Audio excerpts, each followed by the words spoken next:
बाबा बालू बढ़म चारी नया तरीका से मन तर महारी हम ही छियै बाबा बालू बढ़म चारी नया तरीका से मन तर महारी एक बारी में भगाई देबो दुख। बाबा हमर गोर लपटावे छे कमरिया पिरावे छे और माथा करे छे टन टन टन। हाँ तो इसका मंत्र मेरे पास है ना, जैसे जैसे बीत करेंगे या मंत्र पढ़ेंगे वैसे वैसे बीत करना है या मंत्र भी पढ़ना है, ठीक है? तो मंत्र बोलिएगा जजमान। ओम तारा रा रा रा रा रा ओम तारा रा रा पु कि ओम तारा रा रा रा रा रा रा रा रा रा रा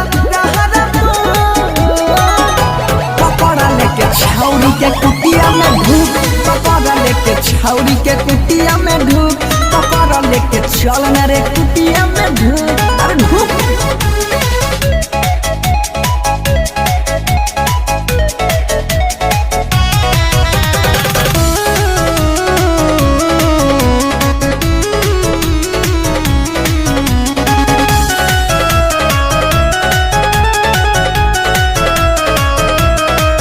सुन रे हमर चेला लगबे दे फसमो अकेला छौरी के भूत झरबै बीच में ना कर तू झमेला रे साल भर के मिटा वाला जैतै यहाँ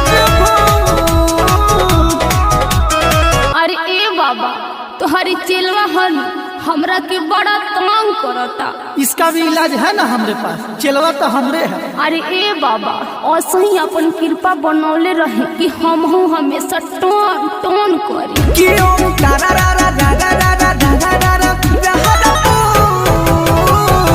पकड़ा लेके छौरी के कुटिया में ढूक, पकड़ा लेके छौरिया के कुटिया में ढूक, पकड़ा लेके चल न रे कुटिया में ढूक।